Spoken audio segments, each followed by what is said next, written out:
Continue abençoando a toda a igreja aqui em Santo Inácio. Que Deus abençoe aos irmãos que de uma forma tão especial organizaram toda a estrutura para que o trabalho do Senhor pudesse estar sendo realizado aqui esta noite. Agradecemos a Deus, pois em meio a essa pandemia em que nós estamos vivendo, o Senhor tem aberto uma porta de escape para nós aqui, adorarmos ao seu nome e propagarmos a sua palavra através das internet, das redes sociais. Que Deus abençoe a todos os amigos que nos ouvem, os irmãos que estão sintonizados, adorando a Deus conosco. Queridos, nós fizemos como leitura base, como leitura bíblica oficial aqui esta tarde, um texto que encontra-se no Evangelho de Jesus Cristo segundo escreveu Mateus, capítulo de número 8, e lemos do versículo 23 ao versículo de número 27, que tem como um tema bastante conhecido, que é Jesus apazigua a tempestade, ou Jesus acalma a tempestade. Quando nós começamos a refletir acerca dos milagres que Jesus operara no meio do seu povo, a gente às vezes fica pasmado com determinadas coisas que o Senhor faz, porque a Bíblia nos diz que Ele é Deus de milagres. E quando nós deparamos aqui com esta situação, no texto em que nós lemos, Jesus havia dado uma ordem aos discípulos.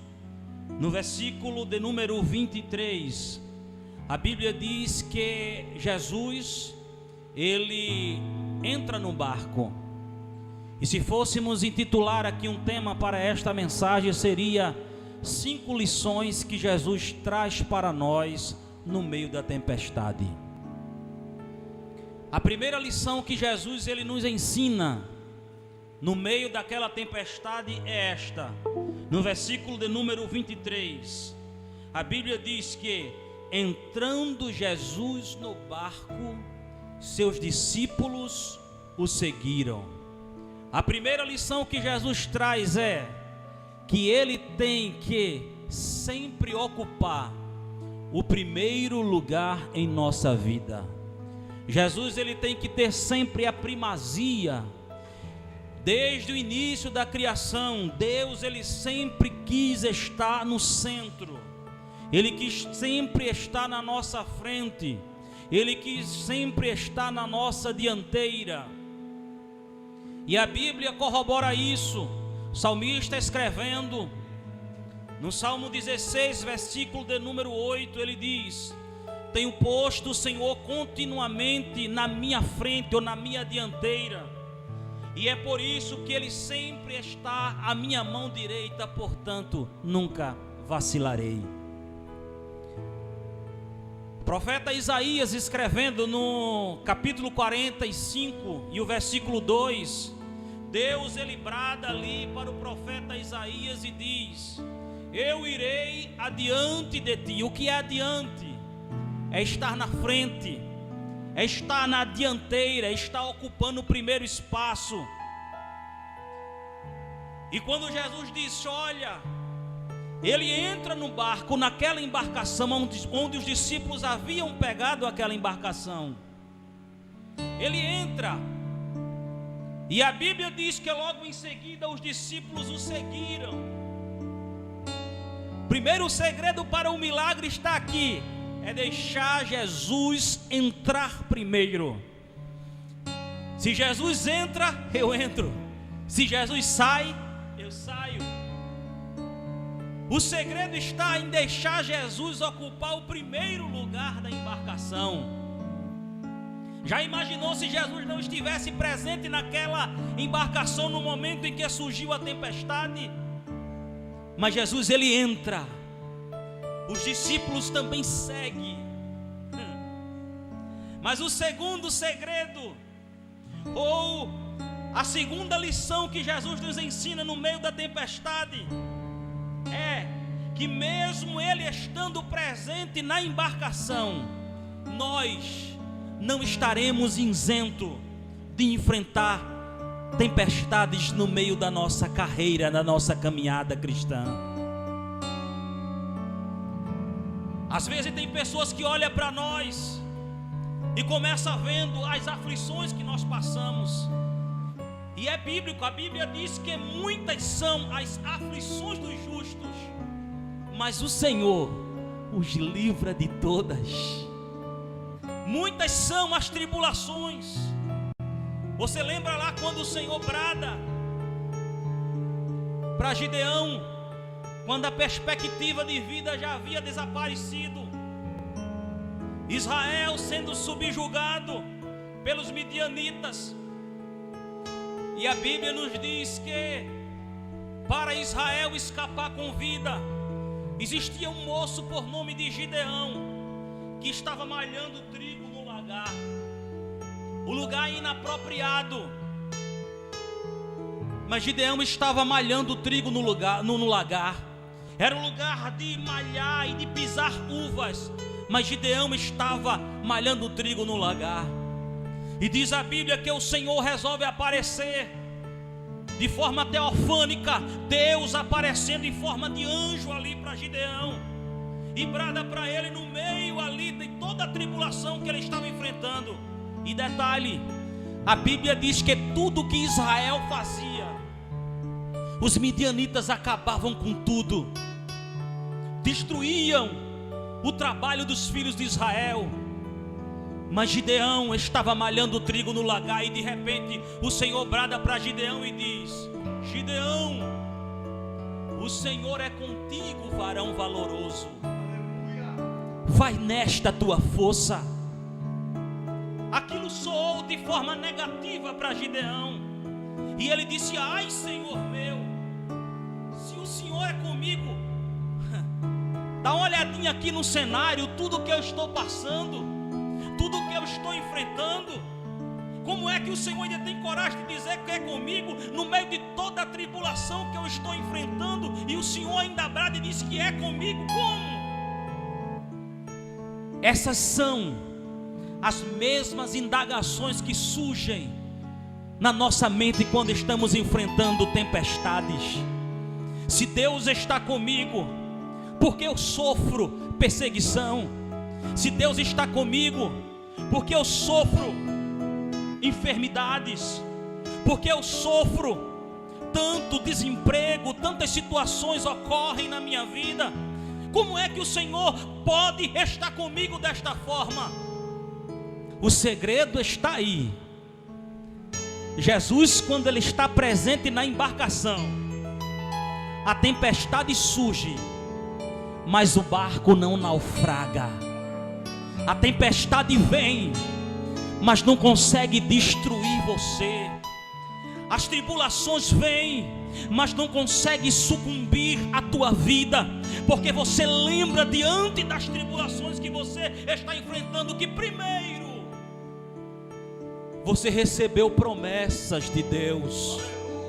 E as promessas de Deus, eu aprendi desde o início da minha fé, elas são infalíveis.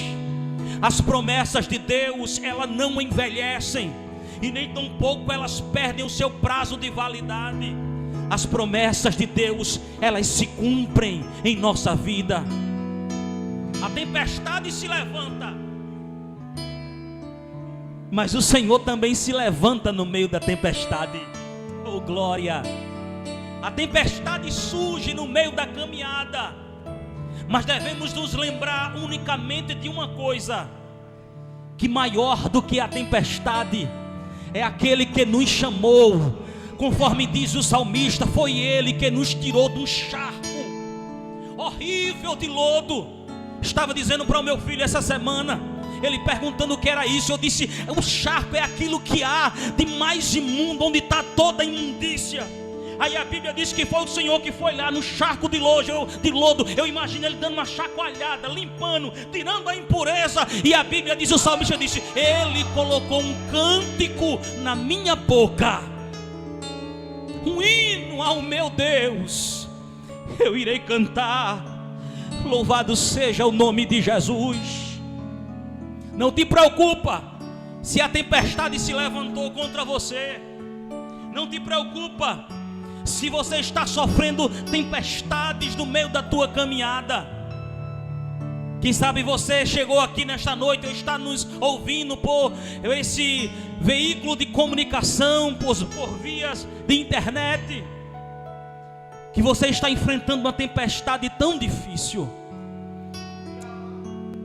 Mas eu quero dizer, como porta-voz de Deus para a tua vida aqui esta noite: Jesus, Ele já entrou no teu barco, Ele já pegou a embarcação. Ele não ficou na beira da praia não, Ele já entrou. Antes de você entrar, Ele já entrou. Já diz o hino da nossa harpa cristã: a peleja pode ser tremenda e a batalha pode ser reída, mas não te preocupa, Jesus já entrou com você nesta batalha. Oh glória, aleluia. Mas a terceira lição que Jesus nos ensina no meio da tempestade, Jesus nos ensina que nos momentos de dificuldade, Ele é o único recurso que nós devemos recorrer. Olha o que é que diz o versículo 25: os discípulos se aproximaram dele e disseram: Mestre, não se te dar que morramos, ou não se te dar que pereçamos. Oh queridos, a gente vê por aí pessoas em momento de dificuldade recorrendo a tantos recursos, pessoas recorrendo a tantos recursos materiais, e às vezes as portas estão todas fechadas para ele. Ele bate na porta da esquerda, se fecha. Ele bate na porta da direita, a porta também continua fechada. Bate na porta da frente, a porta também está trancada. Bate na porta de trás, a porta também está trancada. Agora quando ele olha para o céu, aleluia, aí ele olha e vê o que diz o Salmo 121: eleva os meus olhos para o monte, de onde me virá o socorro? Aí o salmista automaticamente ele se lembra e diz: o meu socorro ele vem do Senhor, que fez os céus e a terra. Ele não deixará vacilar o meu pé, aquele que me guarda. E tem mais uma coisa: eis que ele não dormirá e nem tosquenejará o guarda de Israel. A porta ainda está aberta. A porta ainda está aberta. Oh glória, a porta ainda está aberta para a tua vida. Mas os discípulos se aproximaram de Jesus. É no momento de dificuldade que nós devemos recorrer a Ele. Glória a Deus. Mas para ganharmos tempo, a quarta lição que Jesus nos ensina no meio da tempestade, Jesus nos ensina que após a toda tempestade sempre virá uma grande bonança. É algo inevitável. A Bíblia diz que quando os discípulos estavam lá, levantou-se uma tão grande tempestade. Eu costumo dizer que se fosse uma tempestadezinha pequena, não iria causar pavor de forma alguma nos discípulos, até porque eram homens pescadores. Eles conheciam o território como a palma da sua mão. Eram homens que tinham habilidades ali naquela área da pesca, naquela região. Mas algo que veio para causar pavor teria que ser algo realmente bastante forte. E foi exatamente isso que aconteceu. A Bíblia diz que veio uma tão grande tempestade. Eu não sei se você está enfrentando esta tão grande tempestade, mas eu quero te dizer aqui, esta tarde, no início de noite, que após toda tempestade, Deus mandará para a tua vida uma grande bonança.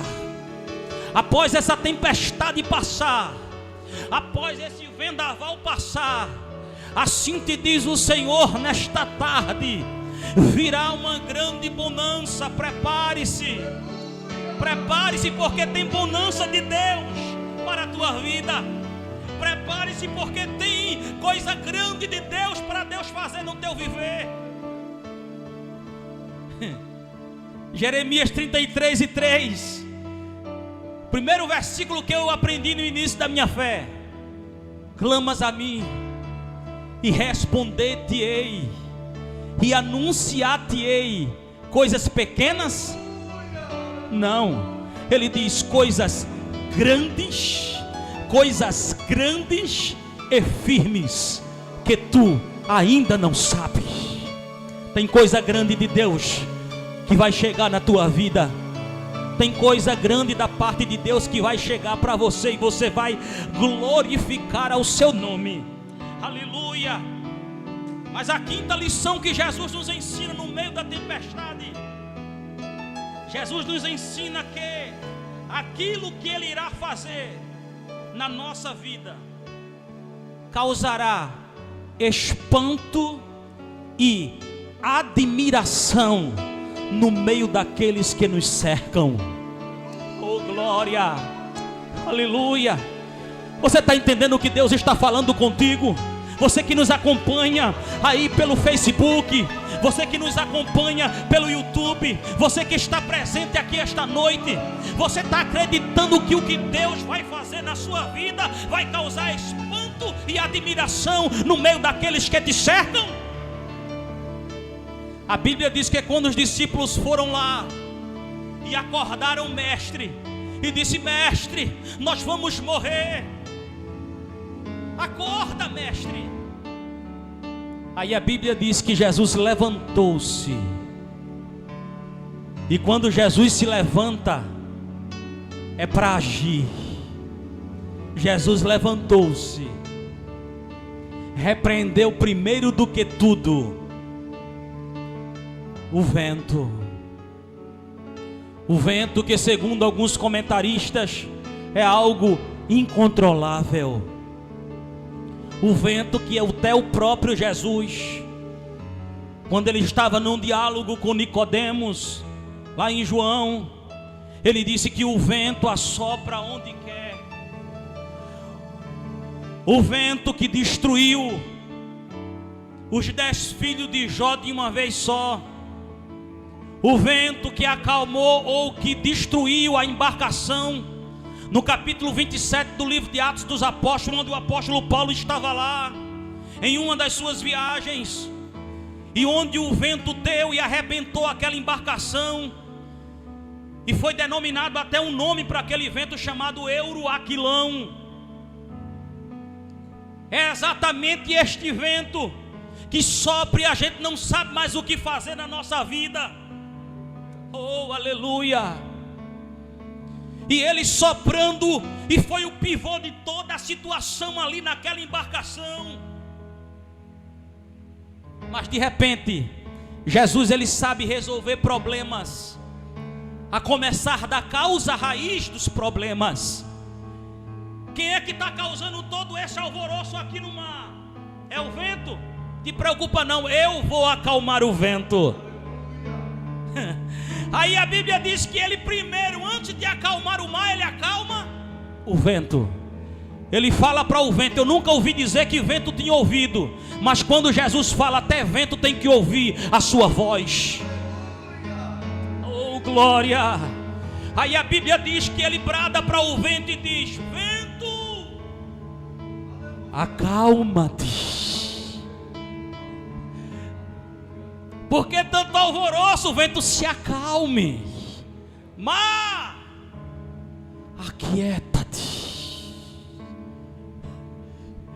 Aí a Bíblia diz que de repente seguiu-se uma grande bonança, e todos aqueles que cercaram os discípulos olharam uns para os outros e diziam uns, perguntavam uns para os outros, dizendo: que homem é este, que até os ventos e o mar lhes obedecem. Espanto e admiração. Mas tem gente que anda com Jesus, mas não está preparado para ver e ouvir o que Deus vai fazer na tua vida. Tem gente que está caminhando com Jesus, mas já começa no meio das crises mundiais, das crises existenciais, que já começa a não acreditar naquilo que Deus ele vai fazer e tem capacidade de fazer na nossa vida.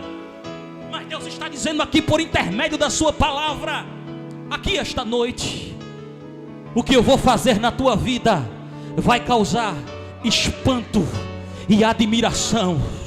Aleluia, aleluia. Muitos vão olhar uns para os outros e vai perguntar: que homem é este, que até os ventos e o mar lhes obedecem? Receba esta palavra. Desce agora quentinha do coração de Deus para o teu coração aqui esta noite. Receba esta palavra, saia daqui impactado. Você que está a nos escutar, aleluia, seja impactado com a palavra de Deus, que é viva. Se a palavra de Deus ela é viva, ela se movimenta, e além dela ser viva, ela é eficaz, ela é infalível. E tem mais uma coisa, ela é mais penetrante do que espada alguma de 2 fios ou de 2 gumes. Aleluia. Os instrumentos materiais só conseguem, aleluia, fazer cirurgia no nosso corpo, na nossa matéria. Mas o instrumento de Deus são instrumentos espirituais. Ele consegue atingir a alma, ele consegue atingir as medulas, ele consegue atingir o espírito, e ele tem mais uma coisa: é apta para discernir os pensamentos e intenção do coração. É a palavra de Deus. Creia nesta noite que o Senhor ele irá acalmar essa tempestade, que o Senhor irá soprar o vento que está soprando o contrário. Faço menção das palavras do apóstolo Paulo, que quando todo mundo se atemorizaram, no meio daquele vento que deu no capítulo 27, alguém dizia: vai morrer, todo mundo vai se acabar. Aí o apóstolo Paulo abriu a sua boca e disse: não tem mais, irmãos meus, o anjo do Senhor, a quem eu sirvo, apareceu para mim nesta madrugada e me disse: nenhum de vós vai se perder, nenhum de vós vai perecer. Deus está dizendo: eu ainda estou no controle, eu ainda estou no comando, eu ainda estou guiando a sua embarcação. O teu barco não está à deriva, não. Jesus é o piloto e ele está guiando a sua embarcação desde agora e para sempre. Que Deus em Cristo continue nos abençoando em nome de Jesus. Breve vamos terminar a batalha aqui, e pra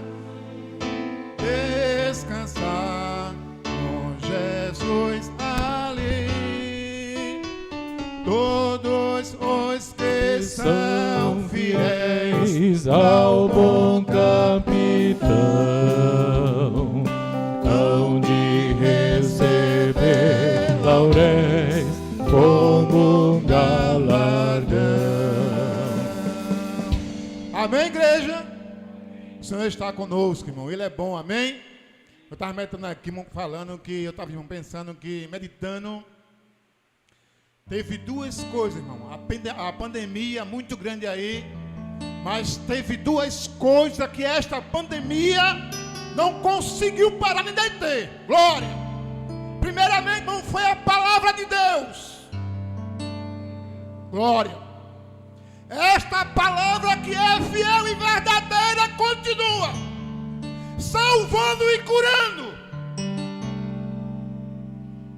Só nós escutamos no canal 14, uma Boas Novas, já mais de 8.000 pessoas já foram salvos para a glória de Deus. E a outra coisa, irmão, é esta igreja, glória, não tem parado, só não deixa parar esta igreja. Cante na tarde que ela é grande, glória. As portas estão fechadas da igreja, mas a igreja vai subir para o céu. Louva em casa, canta na terra, dá glória em casa ao Senhor. Diz que Ele é bom aos seus vizinhos. Amém, irmãos? Então o Senhor é bom estar conosco, irmão. Estamos gratos ao Senhor por esta oportunidade, não é, irmão, desse mais esse culto, né, que foi feito nesta tarde, nesse dia de hoje. Grato também, irmãos, né, agradecer a todos que chegaram aqui, em nome do nosso evangelista, irmão Marcos Alberto, como também em nome do nosso presbítero, irmão Miquel Alves, a todos que chegaram aqui, aqueles também que estão escutando, né, esse trabalho, ouvindo lá do outro lado, pelas redes sociais. Nós cremos que muitos irmãos não puderam chegar aqui, irmão, porque a gente sabe que não pode ter muita gente, não é? Mas eu creio que muitos escutaram esse trabalho e se alimentaram hoje através dos louvores, da palavra, não é, irmão, de tudo que aconteceu aqui neste trabalho, porque o Senhor é bom e tem cuidado de nós. Amém, irmãos? Vamos, irmão, ficar de pé e agradecer. Dizendo os jovens também, irmão, a mocidade, que teve esse trabalho, irmão, com alguns não pôde atender toda a mocidade, jovens e adolescentes, devido não pode estar aglomeração de muita gente, mas segundo o nosso coordenador, né, e o nosso presbítero, eles querem alcançar toda a mocidade, jovens e adolescentes. Nós cremos, irmão, que no próximo culto, né, uma outra live que tiver, vai ser outros jovens, outros adolescentes vai estar aqui adorando ao Senhor. O objetivo do nosso presbítero é alcançar toda esta mocidade. Amém, irmão? Ficamos de pé, agradecer o Senhor. Vamos dar aqui o jovem Joabe, ele vem fazer oração junto com a igreja. Amém, irmão? O jovem Joabe vem fazer esta oração, entregando o trabalho na mão do Senhor. Amém? O jovem Joabe.